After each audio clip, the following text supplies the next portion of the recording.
are.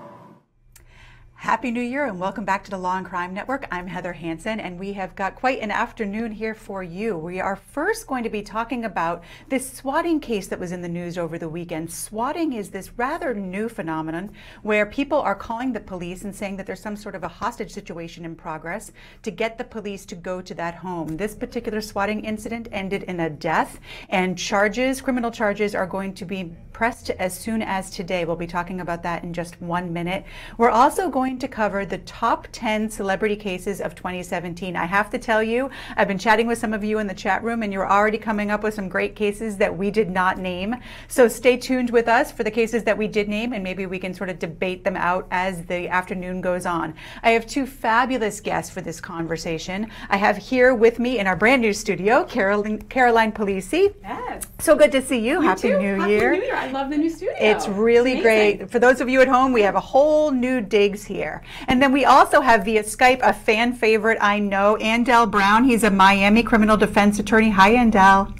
Hi, how you doing, Heather? So well. Happy New Year. So glad to have you here for our first story. And this first story, I just thought it was fascinating over the weekend because not only is it terribly sad and terribly tragic, but it also brings up some really interesting legal issues. And this is this swatting case out of Kansas where, let me make sure I have my names right, a 28-year-old Kansas man named Andrew Finch was killed by police after a swatting incident. Now, I want to ask you guys before we start, Andell, had you ever even heard of swatting before you read about this case? Actually, Heather, I did. It's a very popular phenomenon when it comes to the online video gaming community. A lot of people, they get angry, they get upset with the people that they're interacting with because gaming has become different. You know, when I was younger, you popped in your Nintendo and you played with your friends, whoever was in the room, or by yourself if there was no one else there. Now, with all the interconnectedness, you're playing games with almost the entire world. You can talk to people, you can send messages, and sometimes people get angry, they want to take out their aggression, and unfortunately, swatting is one of the ways they've used to do it.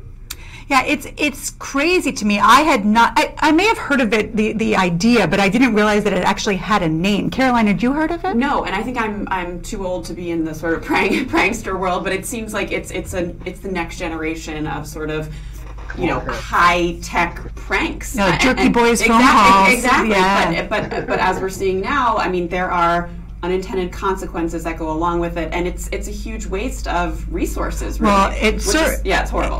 That definitely is part of the problem. Let's see if we can go through the facts and make sure that I get them right. It seems as though some people were playing Call of Duty, which is a video game, and during their play, and maybe arguing over $1.50 in a bet, they got into a fight, and as a result of the fight, they asked this gentleman, his name is Tyler Barris, to make a call to police, and he apparently has some history of having done this, and say that there was a hostage situation going on, which is what he did. He called the police in Kansas, said that there was a hostage situation going on at this house, that he was holding these people hostage, that he had killed the father in the family, he was holding the mother and the children hostage, and gave the address. Police showed up at that address to what they thought they were coming into a hostage situation. This on the screen is the person, Tyler Barris, who made the call.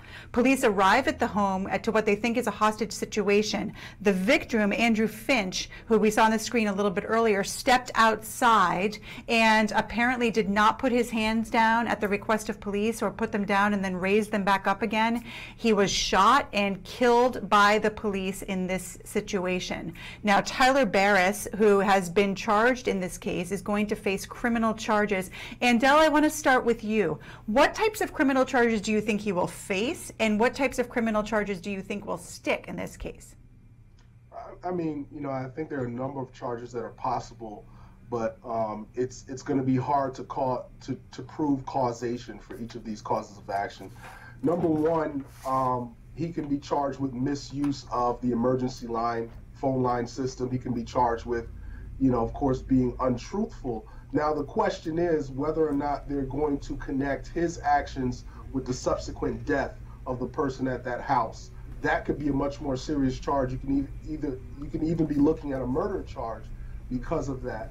However, I think there are enough breaks in the chain of the cause and effect to say that that charge probably will not stick. Well, let's talk a little bit about that, because it's like a old-fashioned law school test exam question, this whole idea of causation and breaks in the chain. Caroline, you know, we know this whole legal cause. Why don't you talk us through that a little bit? Yeah, so there's two, the way we think about causation sort of in layman's term is a cause and effect, right? Something, you put something in motion and the effect thereof is the result. In legal terms, it's a little bit different. And I think what Andell is alluding to is if there is a break in the chain of causation that wasn't necessarily foreseeable, or that came in sort of out of the blue, that could sever a legal causation. That could make you not legally responsible. And one of the big issues that prosecutors think about is foreseeability. So the question is, when the perpetrator made this call, and his defense attorney certainly is going to argue that it was not foreseeable that a death would be the result of this. However, I'm a criminal defense attorney, and I think that's a pretty poor argument, because the fact is, if you're calling in saying that there's a hostage situation, we have guns involved. We know that the police are going to enter armed. So the question is, you know, is it, well, again, in terms of causation, was there such reckless indifference to human life that it was reasonably foreseeable that this result could happen? Yeah, I mean, Andell, it sounds like you think that there's a break. And would you say, I mean, to make it clear for the audience, I think that we're all saying that the break would have been the fact that the police officer shot Finch. Is that what you're saying is the break, that like the superseding cause that we talk about in law school, the thing that stepped inside and made it unforeseeable that this would happen? Are you thinking that that is the fact that the police officer actually shot and killed the victim? I think that is the part, because that is based on the determination of the officer. And at this point, we don't know whether the officer made the right determination or the wrong determination in that circumstance. Because if the officer's actions are negligent or criminal, then can you hold this other individual responsible for the fact that this officer in this situation possibly made a bad decision? We don't know that yet, but I think that's the question to be answered. So Heather, we know he's the but-for cause, right? We know that without the call itself having been made, the man wouldn't have been killed. Again, it goes back to foreseeability, and I just feel like if you're creating a ruse that, and you're telling, you know, you're employing massive amounts of police resources, for sure. People are armed and dangerous, and when they go into a situation like this, I mean, we've all seen on the news, we've all seen situations where police officers shoot. I mean, they're going to shoot regardless of whether or not necessarily the other person is armed, and in some cases. So I think there's a really good case for this being a second-degree murder. Yeah, I mean, I think, Andell, I think that your point is well taken, because, and especially with what we've seen in the news about police officers shooting unarmed people in the past year, it certainly brings that to mind. So it's going to be a difficult question for the court as to whether or not the police officer's actions were foreseeable. And I think, to your point, Andell, we need to know exactly what happened there between the police officer and the victim to know whether or not that was something that actually the police officer could be charged for. Do you think that that's a probability, Andell? I mean, it's a possibility, but without more information, it's hard to say how much of a possibility of it. We don't know how the person who passed away conducted themselves. We don't know if they did anything that made the officers believe that they weren't safe and they had to use deadly force. They're being very tight-lipped about the investigation, so there are a lot of unanswered questions. If it turns out that this officer conducted himself in a criminal or a negligent way, then he could face charges, but it's hard to tell at this point. And I think the other thing that I highlighted that we would have to look into is this victim. How did they conduct themselves? And to Caroline's point, is it foreseeable that perhaps the person who answers the door doesn't act in the appropriate way? Is it foreseeable that we have an officer who may have disciplinary issues in the past, who may have, been let go of other police departments? For instance, like we had with Tamir Rice and the officer in that case. We don't know these things, and I don't know if a person making a call, as bad as it may be, all the resources that they're wasting, can foresee all of these things. I think we typically think of the police department as trained If there's nothing going on, we don't expect them to shoot people. Yeah. So I think those are the issues that are going to come forth in this case. Yeah, it's interesting, Andell, because Tyler Barris, the alleged perpetrator, the one who made the call, actually gave an interview to a YouTube station. And during that interview, he said, you know, I wasn't the one who shot him. I'm sure his lawyers are thrilled. I'm sorry? I said, I'm sure his lawyers are thrilled. I know, and if you get the chance, go ahead and listen to that, because it's very interesting, and it does seem to me that he knows a little bit, at least, about the legal aspects of this case that we're talking about, because he pointed out the fact that, you know, I'm not the one who shot the guy, and he also was not, someone called him to make the swatting call. He was not one of the people that was in the argument, and so he also said, I didn't get the address. So there's a lot of moving pieces here, and a lot of ways for prosecutors to really step on landmines and lose their case. One of the things that we haven't spoken about, we went sort of straight to causation, but I want to make sure we talk about is intent. Because in Kansas, which is where this occurred, there's a couple of different laws that may have been broken. One is unintentional but reckless second-degree murder is something that could potentially be brought here, but that has to be extreme indifference to life, and that's a pretty high bar. Do you think, Caroline, that this defendant has met that, given the facts that we know so far? Well, you're right. So the standard is extreme indifference to the value of human life, and then I think the other charge that they're toying with here would be the involuntary manslaughter, Right. which would be like a lower level, an unintentional killing committed just plain recklessly. Right. So I think in terms of this would be sort of a groundbreaking prosecution for second-degree murder if they're saying that, you know, the act of just the prank phone call in and of itself constituted extreme indifference to the value of human life. You know, usually when we see that type of charge, it's like, you know, firing a gun off in the middle of a crowded room. Right. And so, you know, the defense there is, well, he didn't intentionally shoot someone specifically, but, you know, the prosecutor's point would be that, well, you fired a gun in the midst of many people, and therefore you were extremely reckless and indifferent to the value of human life. This is not that. It's more attenuated. It's definitely a more difficult case. So, you know, in terms of blazing new legal ground here, I think that's going to be a tough road to go down, the second-degree murder charge. Andell, you mentioned that you were familiar with this swatting, and I did a little bit of research on it this morning. It seems as though there's about 400 of these swatting cases or swatting incidents happen a year. And there's actually a congresswoman in Massachusetts who tried to pass a federal bill on this to make it illegal, to make it so that if resources are brought to the case, if a bunch of police show up in response to a swatting call, that could be up to 5 years. And if it results in death, as in this case, it could actually result in life in prison. That bill has kind of stalled. Two questions. Do you think it's a good bill? And do you think it will come out of stalling given this case? Well, unlike some of the people in the halls of government, I can't say a bill is good unless I've read it. And I haven't read this bill. Good point. Good point. So I can't say, but the general idea of holding people accountable for swatting, which can be very dangerous, and people may not realize that it's more than just a prank call. You're putting lives at risk. You're using precious resources that could be used to save a life someone else. You're misdirecting those things. It's a very serious matter. So I think accountability is a great thing. But as I like to say, the devil is in the details. So we'll have to see about what exactly the bill says. But I do think an incident like this highlights how important it is to make people realize it's a very serious thing, especially when you say someone is armed and dangerous, they've already killed someone.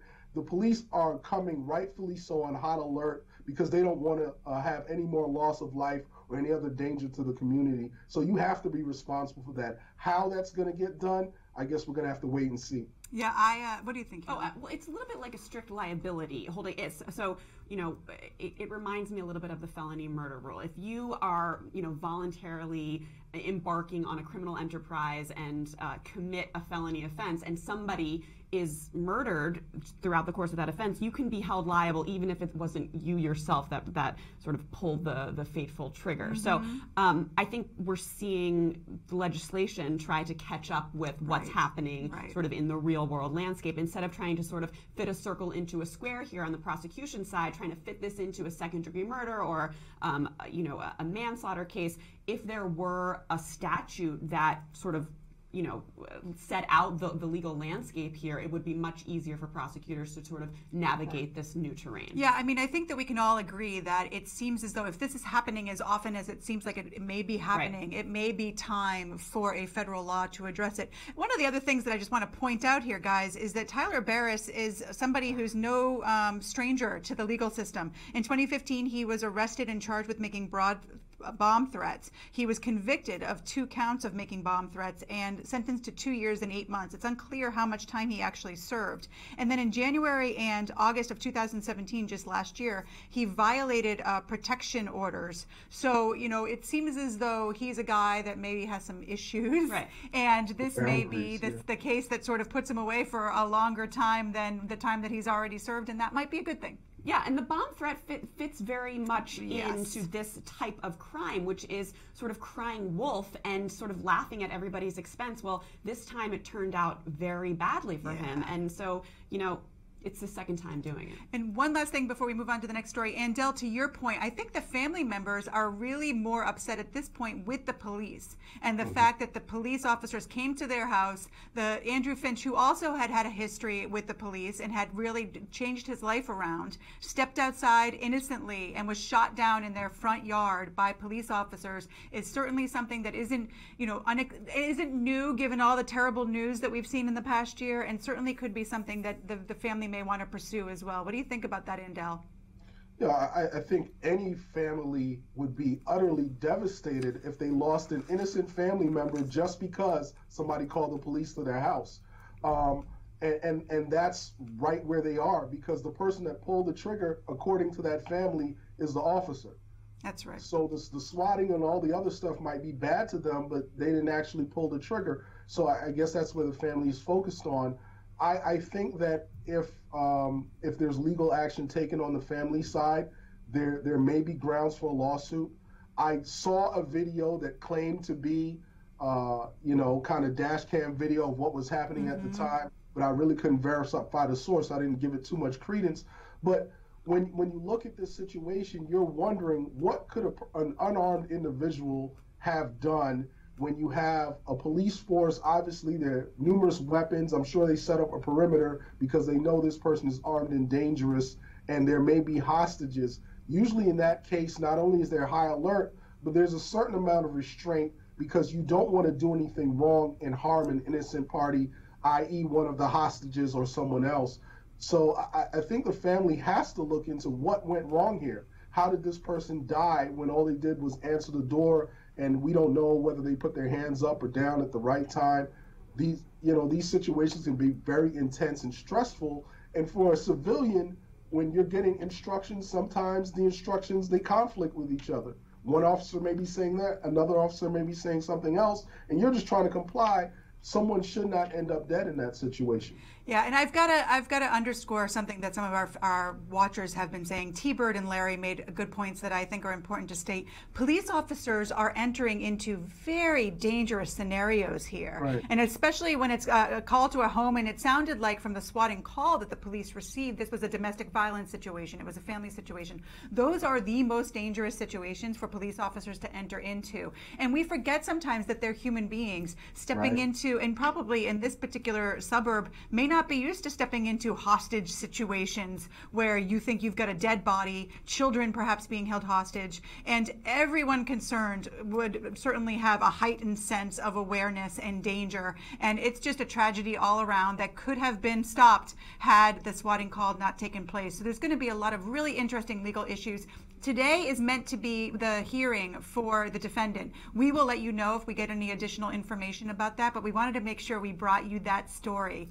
We're going to segue a little bit and talk about what we thought were the 10 most interesting celebrity stories of 2017. I have to tell you that on the chat rooms, you've been coming up with some others that we don't have on our list, and that I was like, oh gosh, I wish we had done 20, because there's a lot of great, interesting stories this year. But we want to start with our 10 stories, and number 10 is a story that Jesse and his guests covered at great length this morning and had quite a debate about, but I want to talk about it just briefly. It's this Girls' Night Out comedy show that was put on by comedian Eliza Schlesinger, who is our celebrity in this case. She won, I think, last comic standing, or was one of the competitors in that. And she put on this one night just meant for women. A man came to the audience and he was asked to leave, and now he has filed a suit for this. Andell, what do you think about this lawsuit? Win or lose for the gentleman who was not allowed to laugh with the women? I mean, it's a tough one, right? You want to give people the freedom to create an event in any way that they want to create it. In doing a little homework on this case, I see that the lawyer that's suing, this seems to be kind of his specialty, the type of cases he goes after, because there's a law in California which basically says you can't discriminate against someone based on race, blah, blah, blah, and sex is one of the things. And they had previously attacked, the ladies' night discounts where they give women drinks half off, but they don't do the same for men, and they've done so successfully. So in this case where you have a paying patron, it doesn't seem like he was being disruptive or in any way interfering with what was going on in the venue. And then at first, according to the reports, he was told he could stay, and then he was asked to leave. I can see how that could be a very, unpleasant experience, and there may be some liability from the legal side. Yeah, what do you think, Caroline? Heather, I love a ladies' night out, okay? I mean, so, I'm torn because who doesn't love a ladies' night out? Right. However, I have to put my attorney hat on here, and I do actually side with the lawyer in this case because it's just against the law. And so the fact that, we have sort of a visceral reaction because civil rights laws were enacted to sort of, help people that were traditionally discriminated against. Absolutely. And the fact is, women have traditionally been discriminated against in the past. Therefore, you don't see these types of cases because people just want, to allow women to have what's owed to them. Mm-hmm. However, the fact is that, you can't discriminate under this law based on sex. So it just falls within the statute. So I gotta say that it's not right. I agree with you both. I think that this case is slam dunk for the man. And I also think, we've talked about this before on the show with other things, I think it's important to include the men in this conversation. A lot of the cases that we're going to be talking in the top 10 are sexual harassment cases. And I think it's important, that we don't say, as many celebrities said to Matt Damon, you're a guy, you can't speak to this. I'm so glad we have you here, Andell, as we talk about some of these cases, because I think it's important that we get every perspective and let the men come and laugh with us and perhaps get some information that they wouldn't otherwise known in a humorous way. What do you think? No, absolutely. I mean, look, I can't say that I would be fighting to be at an all-women's comedy show, but some people might, Oh, this come is on. low stakes. What's nice is that this is sort of a low stakes way we can talk about the issue. That's right. It's not That's there's nothing inherently that pulls at your heartstrings here, and it's just a way we can sort of have an academic conversation really about start it. The conversation. Exactly. All right, that's number 10. Number 9 is one of the many sexual type cases that we have on this list, and this is Nelly, who is a famous singer, a famous entertainer. He had been accused of rape by this woman who then, and the situation is interesting because, we see some women who accuse famous people of rape and then they back down, which is what this woman did. She decided not to press charges because she did not want to testify. But she did get a rape kit immediately after the alleged rape, which is a little bit different than many of these women who back down. She then backed off of her case. Nelly and his team said that they were going to file a lawsuit against her to save his reputation and to make sure that they were defending themselves in the court of law. She has since filed a civil sexual abuse case against Nelly. Andell, what do you think about this sort of the case situation that we're seeing here? Are we going to see a lot more of these types of pile-ups of criminal and civil cases in the future? I mean, anytime you have a defendant with means, and this is strictly from my lawyer hat, when you have a defendant with the type of means that Nelly has, you're going to want to also go after compensation on the civil side. Criminal compensation may not be enough because that person, if they've been injured or they've been hurt, they're going to need, not only to be made whole as far as holding that person accountable, but they may need counseling, they may need medical treatment. There are a number of things that they may need, or a number of damages or ways that they've suffered that can't be quantified, but must be compensated for. So I think you're going to see a lot of that in the various cases. Obviously, Nelly's defense team, they're going to use the fact that this woman backed out of the criminal case and seems to only be pursuing the civil case to make it seem like it's all about money. I would assume that's the play to look for on the other side. Go ahead. I just want to point out and clarify, a lot of the way this is being framed is that she backed out of the criminal case. Well, we all know that, and I think you said pressing charges. It's not the victim's responsibility or choice to press charges in a criminal case. The district attorney can certainly bring a case whether or not they have the cooperation of the victim. However, it's hard. I know that's what you're saying. If you don't have a witness to get up there on the stand. So I just want to make that point. I also want to make the point that the alleged victim here, came out with a statement. She didn't just back out and say, look, I'm not going along with this story. She backed out saying, look, I see what I'm up against, which is Nelly and his team of lawyers. Who am I? I'm a nobody. And I've already faced, I think within hours of the incident occurring, she had been bashed on social media all over the place. The attorneys were leaking the information about this incident. She saw the writing on the wall here. She said, look, I don't want to put myself through this. I'm stepping away. So it's not as if she changed her mind. Yeah. I agree with you 100%. Yeah. And I think that sometimes we forget how hard it is for these women, even in today's culture where we're supporting more and more women. It is really hard, and it's really hard when you don't have the means that Nelly has. Why, though, do you think she's filed the civil case if she's not willing to testify against him in the criminal case? Well, two things. I think the criminal case could be over. I think she may not have the option of going forward with the criminal case. Right. I think there's a lot to be said for, somebody, she was the victim of, or, if her story is true, allegedly, they sued her. So she has a reputation to uphold as well. She could have gotten really angry. I mean, it's one thing to walk away from a criminal charge after you've been raped and everybody just go their own way. And Nelly, but if she actually were raped, I mean, that's a huge slap in the face, which we see a lot of these victims, by the way. We see Bill O'Reilly, a lot of times alleged victims of sexual assault, these big name guys, they come after with defamation suits. And we're at a point in our culture where we're reevaluating the due process sort of issues that surround these allegations. We are choosing to believe the victims these days. Yeah, which is a change. The other piece of this, Andell, the civil piece, is there is a different burden of proof. Right. And that burden is a whole lot lesser for a civil case. Do you think that went into her decision as well? Well, that's one of the things, Heather, that I was thinking about when it came to this case, is that you have to prove guilt beyond a reasonable doubt, which is a very high standard in the criminal case.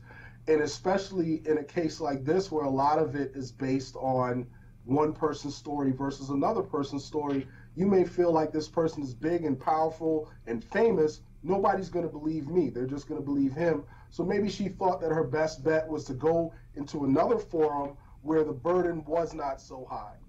Yeah, it's interesting. The other piece of this is when you file a civil case, you have a lawyer who's probably working on a contingency fee, and you have that support that you don't have when you are the witness in a criminal case. You do have the support of the DA, of course you do, but it's a little bit different when you are the client of an attorney who may actually make some money from representing you, and there's an actual reward there. I think that it'll be interesting to see what the two cases, the two sort of battling cases, Nelly's case against her for defamation and her case against him for sexual assault, how those sort of shake out. But we need to move on to our next case, which is Mario Batali. Now, the reason that we chose this one is because Mario Batali has been in the news really recently in 2017 for the way that he has allegedly treated some of the women at his business.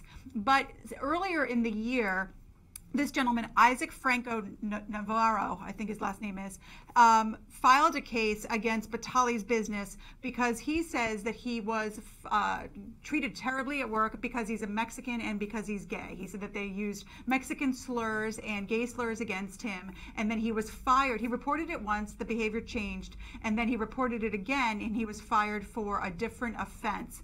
Andell, given everything else that's out there against Batali and everything that's sort of bubbling up with regards to his business, do you think that this is a case that will settle pretty quickly, or do you think it's a case that will play itself out a bit? cut the check. That's what his attorneys need to be telling him right now.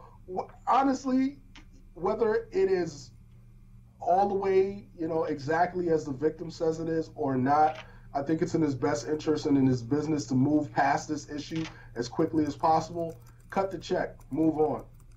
I agree. What do you think, Caroline? Yeah, I mean, he's facing a lot of issues right now. I think the company itself has multiple suits against it for unpaid wages, for violations of New York State liquor laws. I mean, he doesn't need this PR headache, and the fact is he could easily make this go away. Now, to Andell's point about cutting the check, that's Isaac Franco Nava, the plaintiff in this case. When he filed this, Batali didn't have all these troubles. Don't you think, Andell, that this may raise the demand to actually, that check's going to be a little bit bigger given everything else that's going on with Batali's business?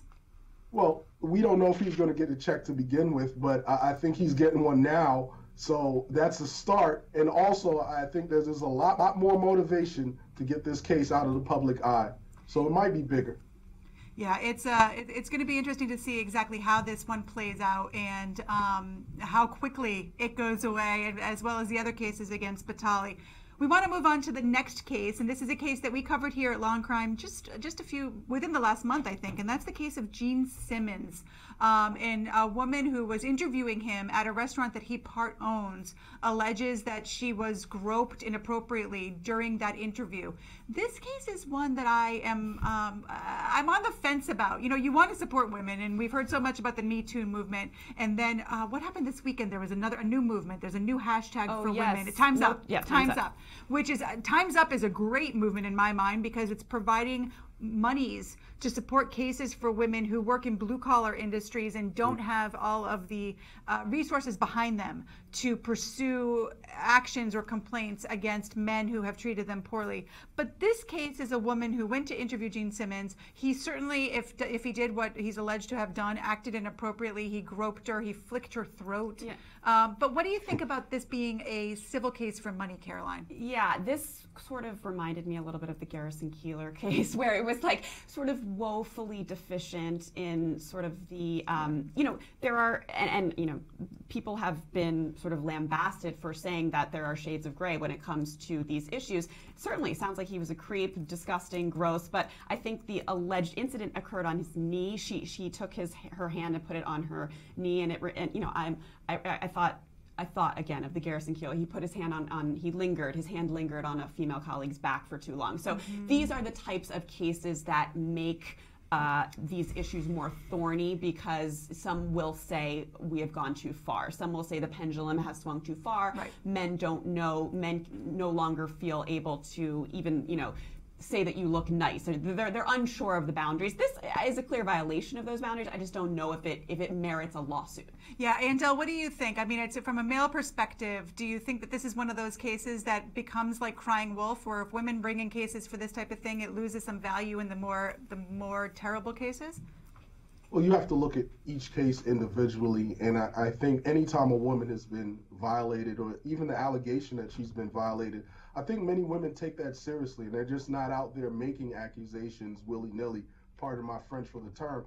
But in this situation, I don't think it's the fact that no one believes this woman. I think the issue is that when we look at the facts that she's alleging, they don't really seem to rise to that level. The most serious claim she makes is that while they were taking a picture, he allegedly groped her, which is something that we would have to see. And with the passage of time and other things like that, I think it's tough to take this case and the allegations made and put it in the category of some of the other much more serious allegations that we're looking at. Yeah, I think that we're all sort of on the same page here. And when we start, I'm a lawyer. But I think that when we start suing people over every little objectionable action, every little offense, it just goes down a road that the only people who really profit are the lawyers, and society as a whole probably doesn't profit so well. So this is a case that I would file under better to have a conversation than a lawsuit, perhaps.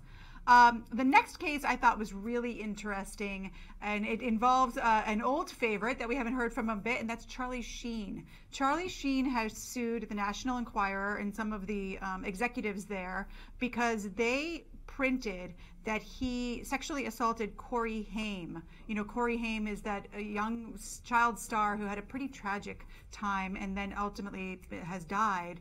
But there's been a lot of allegations out there with Corey Feldman, I think is the other Corey, who has said that they were sexually assaulted and won't name any names, and he sort of did the rounds of some of the talk shows for a time. And the National Enquirer printed that Charlie Sheen was the person who had assaulted Corey Haim, and their source was this Dominic Brassia, who himself has been accused of assaulting Corey Haim. I want to start with you, Caroline. What do you think about Sheen's chances in this case? Well, I think there are so many sort of interesting sort of wrinkles to this case. First of all, I think it's important to point out that this is not a criminal case, right? So these are issues. The issue here is not whether or not this act was committed, whether or not it was, it may actually be, because obviously truth is a complete defense against defamation. But so I think it's important to point that out. I know that the alleged victim's mother has come out saying that this never occurred, that Charlie Sheen was not the perpetrator of this. I think the National Enquirer, I mean, this is like bread and butter for them. I mean, they must have a lawyer, a very good lawyer on retainer, because they print stories all the time, they're known for sort of being out there. So I think that they face a lot of liability, but I'm sure that they have a process for dealing with it. What do you think, Andell? You think that the fact that they have this one source protects them? I think I'm going to take what Caroline said and flip it a little bit. At the National Enquirer, the stories they print are outrageous, so many people may not even look at that as a credible source of news. So if people don't take it credibly, did he suffer any damages? That's going to be the question of showing actual damages, and then actual malice. Did they know that these statements were untrue when they printed them, or did they not do sufficient journalistic research before printing these questions? And I think the Enquirer, they've been down this road before, and like was pointed out, I'm sure they have a team of lawyers that go through this stuff with a fine-tooth comb. I think they're going to be fine because of the type of publication they are, and because it's very difficult to prove defamation as a public figure. I think you're both right, but I have to say that Charlie Sheen's lawyers did a fabulous job in trying to address the issues that you both have raised.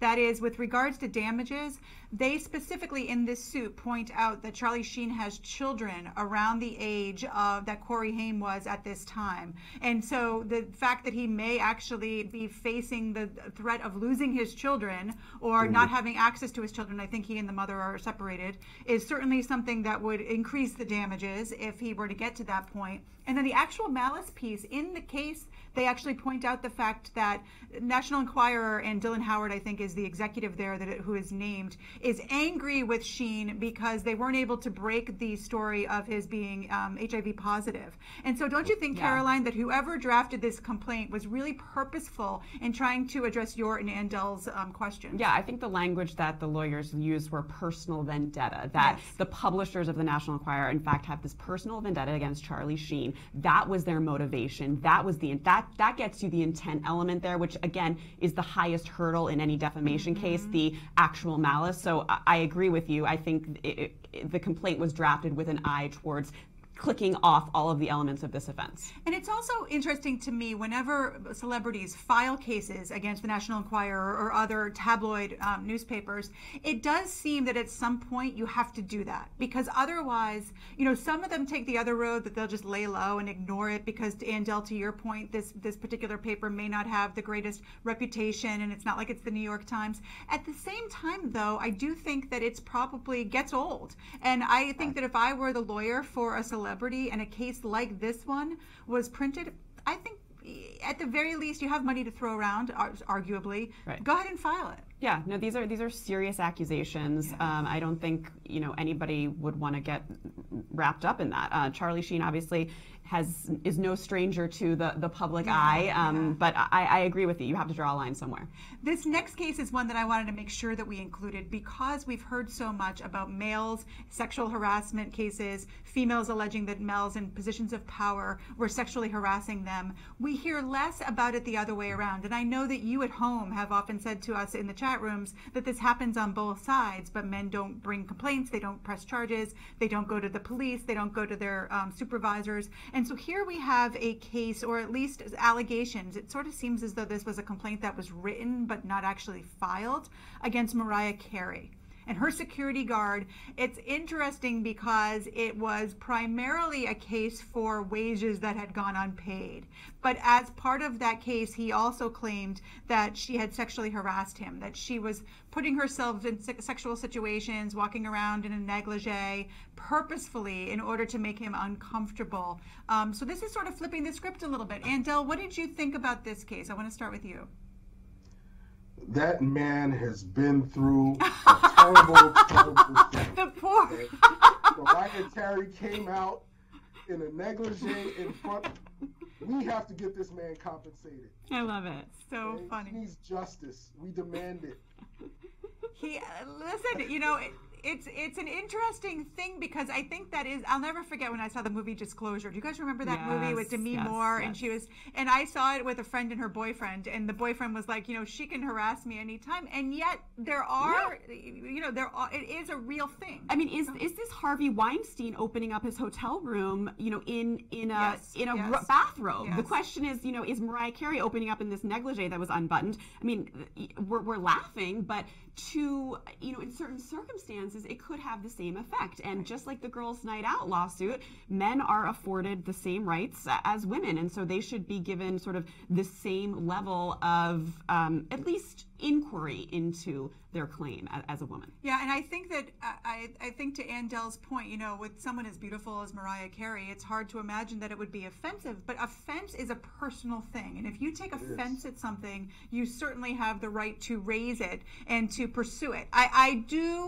The lawyer in me thinks that part of the interaction was less bothersome to his bodyguard than not getting paid. And I think that making that allegation was a smart legal move because the lost wages, the wages are now being negotiated and perhaps being paid. Do you think that think that's right, Caroline, that he was probably not so offended by the negligee, but more offended by not getting paid? I absolutely think you're right. I mean, look, never say never, you know, and who are we to judge? But I think that, you know, Mariah Carey has had sort of rumors swirling. She's known as, I think she's been sued before by some personal assistants. I think that's right, too. She's sort of a diva. You know, she has crazy requests. I'm sure there is no love lost here in this relationship. I'm sure that, you know, she's not the best person to work for. So, any way that you can extract sort of the money that he's feeling that he's owed, I think it helps him. I think it's a smart legal move. Yeah, Andell, do you think that that the Mariah Carey's lawyers sort of jumped to when they saw the sexual harassment part of the claim?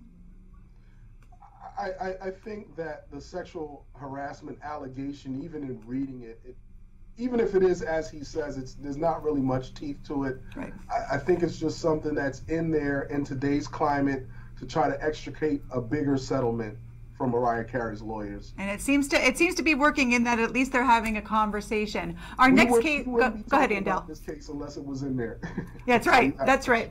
Our next case, number 4 on our list, also involves a settlement. And this is one that we've talked about here at Law&Crime, and it got a lot of coverage. But I want to make sure as we look at the cases of the year, we're sort of talking about this. And specifically, it's Bill O'Reilly, but not the claims against him, not what got him fired, but the settlement that he made with Lise Wheel, who was a legal analyst at Fox, allegedly, well, not allegedly, we know it was a $32 million settlement that became public. And the part of this that I want to talk about, Andell, is these non-disclosure agreements. This settlement was privy to, made under a non-disclosure agreement, but the settlement got out. And one of the things that we've talked about so much as we talk about these sexual harassment cases and things like Harvey Weinstein, who may be coming up a little later, is whether or not these non-disclosure agreements should be done away with altogether.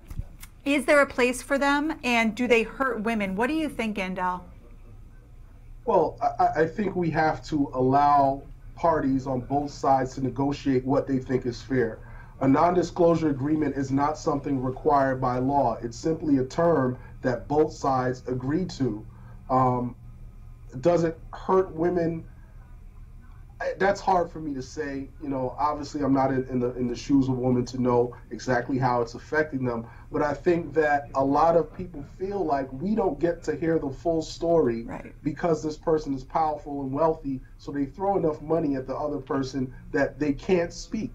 Because a lot of these people, they're depending on these settlements to help them for jobs they may have lost, opportunities they won't get in the future.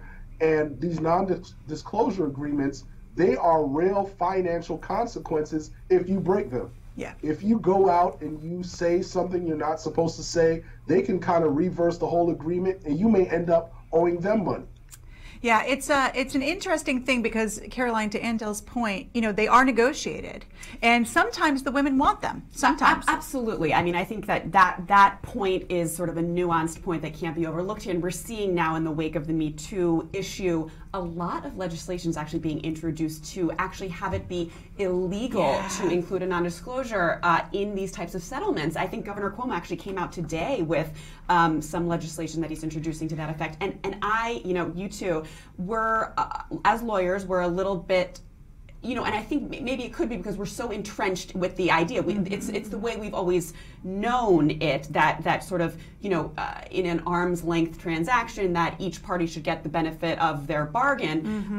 The issue that's overlooked here is that I think oftentimes the women really aren't on a level playing field with the men. Obviously, they feel bullied into the non-disclosure agreements. And then the question is it ethical for the next person? Because we know in the case of Bill O'Reilly, they re-upped his contract after this because they knew that this settlement was subject to a non-disclosure agreement. Of course, they ended up eating crow because it got out, but you know, they re-upped his contract thinking that it would never get out.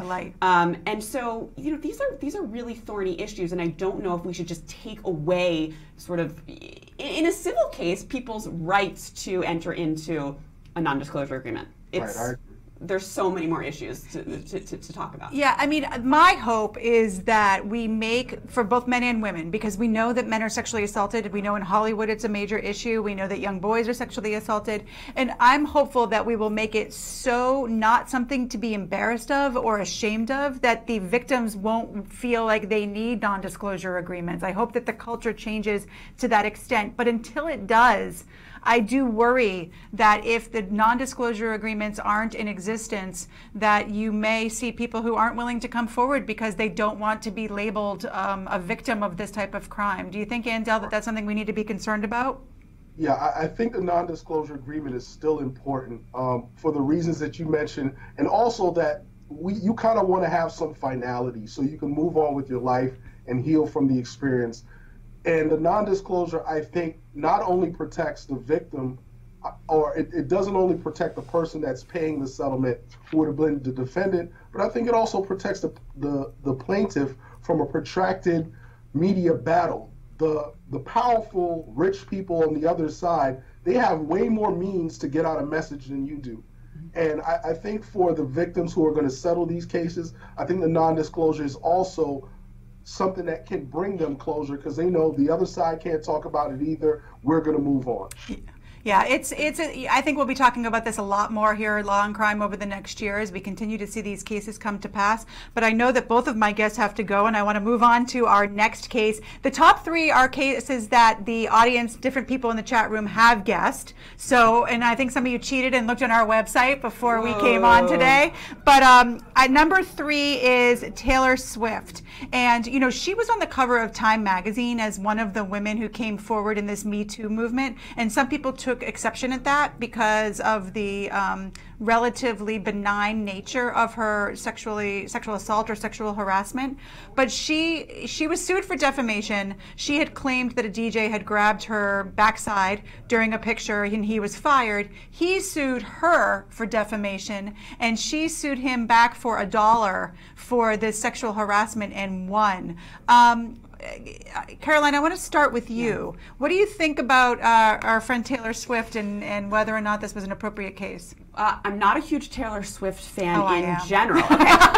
but I have to say that I loved what Taylor did here. I thought it was a brilliant move on her part to sue for the $1, and her attorneys sort of broadcast that. She held up extraordinarily well on the stand. She gave some zingers. I mean, I loved the fact that she said, you know, I think the defense attorney was sort of playing defense attorney at her, saying, you know, do you take offense? Are you trying to, you know, put my client out of house and home? And she said, I take offense to your client grabbing my ass. Yes, yes, right. Which was like, just blow that. Let's just cut through the legal morass here. Right. And the issue is that I do believe her, and I don't know if we have a picture of the incident. I don't think we do, but you can tell. The guy. Okay, the look on that guy's face it says it all. Yep. And don't talk to me about, you know, parsing where his hand was in an upward trajectory going to his back. I mean, his hand is clearly there. She's wearing the skirt. I mean, I love how they got into it. It's such a lawyer thing to do, to get into sort of the texture of her skirt and the fold and how, you know, and she cut through all that BS really and said, look, this happened to me. I told my mom right after. You know, that's a pretty... I agree, and we're saying this, you know, and this is why people get a lot of flack for saying this is a benign incident, but, you know, there are shades of gray, and this was clearly, you know, that's got to be a pretty jarring experience, and we're seeing a lot of women. I mean, this apparently happens all the time in pictures like this. Yeah. You know, we're here, the Al Franken victims, you know, describe in excruciating detail sort of, they had PTSD from these types of incidents. So, and the George Bush Sr. victims, so I loved what Taylor did here. I think it was a real victory, and I think she was a great role model for this whole movement. Yeah, I agree. What do you think, Andell? I think Taylor took the opportunity to use the lawsuit against her as a moment to speak out against this type of abuse and this type of behavior. I think she made a wise decision, saying we're only suing for this $1, to make it clear that it's not about the money, it's about justice. Her attorneys, well, she's also stated that they will be donating any damages or attorney's fees or whatever recovered on her behalf to other victims of this type of behavior. So I think she's taken the moment, she's taking the experience, and she turned it from something that can be used to shame and to discourage, and used it to encourage and to empower women. Yeah, I think that she did a great job all around, and I think you're right, Andell. I mean, I think that they probably thought by suing her for defamation, she wouldn't want to take the time or energy to defend that case, and she would just settle it in order to make it go away. And instead, she took it on. She went to court. She showed up every day. She testified, and to your point, Caroline, she kicked the butt that was touched, and she really she did a really good job. I want to move on to the next case, and this, as I was preparing this next case was really interesting to me because of a similar case. This is the case Janice Dickinson had alleged that Bill Cosby, you know, Bill Cosby was going to be one of our cases, but that's a criminal case, but I found a way to work him in because that was such a big thing.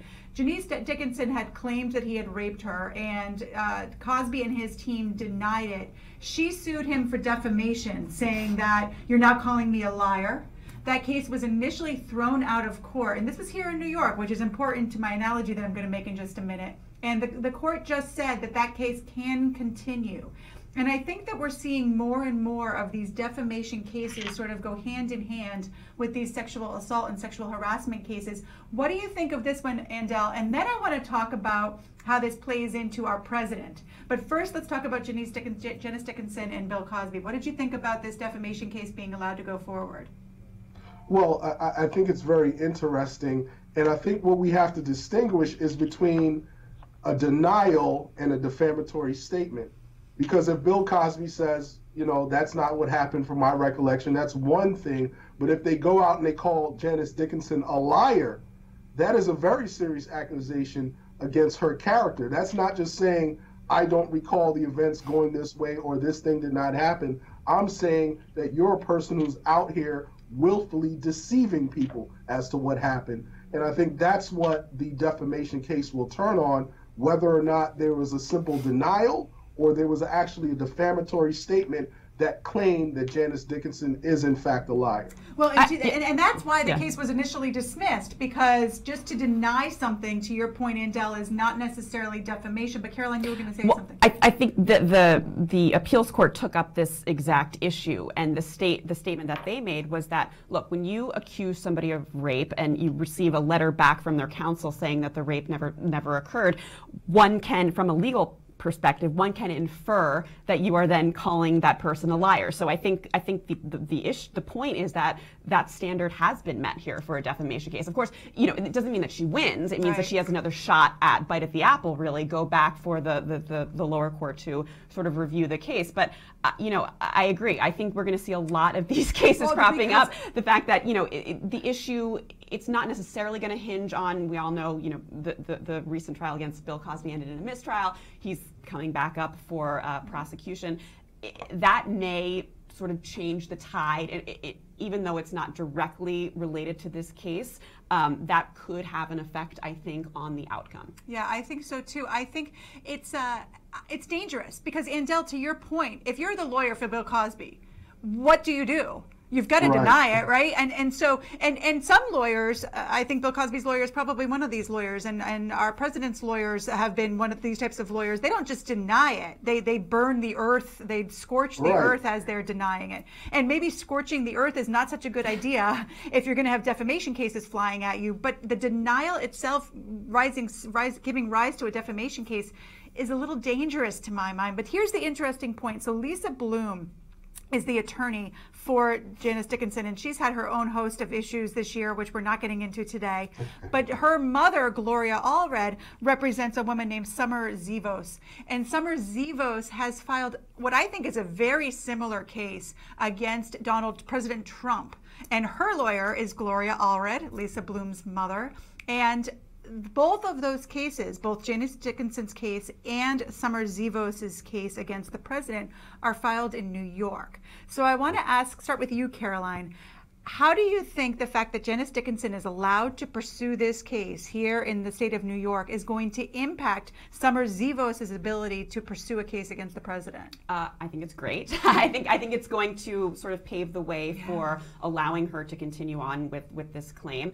Obviously, within jurisdictions, they want to maintain consistency. It may not necessarily be the same judge, but I think that in terms of we now have a higher court than just at sort of the trial court level, saying that this is how we adjudicate these types of cases in New York State, and the trial courts have to follow suit. Yeah, what do you think, Andell? You think that this was the court opening up the potential for the case against the president?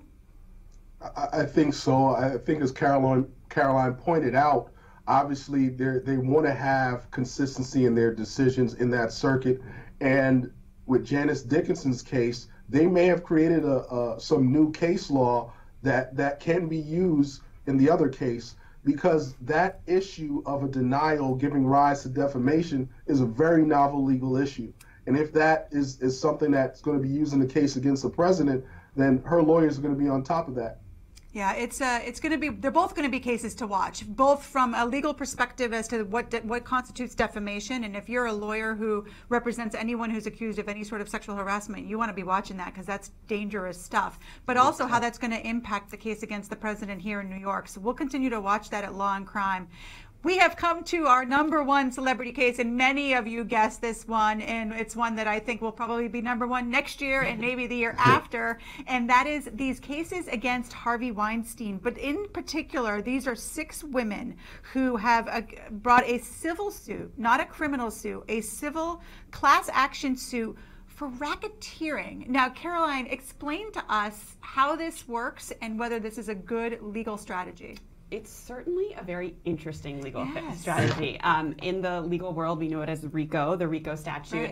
There's both a criminal and a civil one. I've actually defended against criminal RICO violations. It's a federal violation, though, and I think, as many legal scholars are pointing out, it was sort of created to prosecute mafia activity. So it's since sort of developed to prosecute any sort of organized crime, really, any type of allegation that people worked in concert over the course of a long period of time. And here, the allegation, it's pretty novel, it's pretty interesting. But the allegation is that we've all heard about sort of the honeypot tactic that Weinstein used, where he would use his employees to lure his victims in, create a false sense of security. One by one, they would then leave the room, leaving the alleged victim knowingly with a sexual predator. So it's an interesting case. I think the reason they're doing it is because you can get treble damages. Yeah, treble damages means three times. So that's right. That's three a times huge the deal. damages. I'll let Andell talk, but it's a really interesting case. So that's treble damages is an important part of this, because whatever damages, say it's $1 million,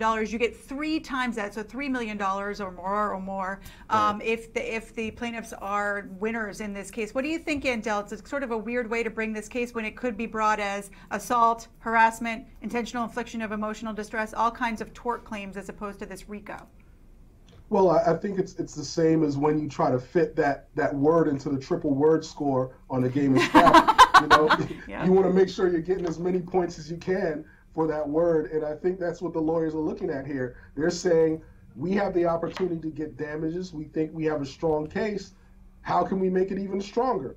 I think they'll still have the ability to assert those other claims, even if the RICO thing doesn't go all the way through. But I think there's a basis to it, because they're saying these acts were not just individual acts that occurred. They were part of a pattern, and there was a power structure around Harvey Weinstein that supported and helped make this type of behavior occur. Yeah, it's going to be interesting, and as we sort of wind up this conversation, I do want to point out something that we talked about with the swatting, and that is causation. Because under RICO, one of the things that these women have to prove is that, but for the fraud, that sort of the actions that you talked about, Caroline, with the honeypot, that they would have gotten parts. Yeah, so the causation piece in both of these cases, first we were talking about a criminal swatting case, and now we're talking about a civil RICO case. But under the law, it's not, bad actions aren't enough. They have to have caused the damages. Do you think they have a causation problem here? Yes, I think it's a huge problem.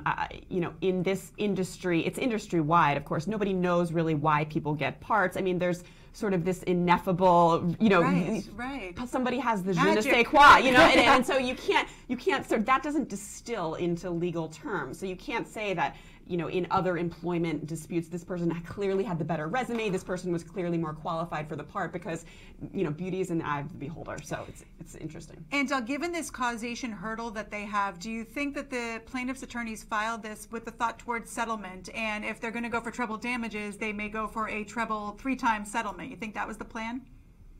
I think that was the plan, but I think, as Caroline pointed out and you pointed out, Heather, causation is an issue.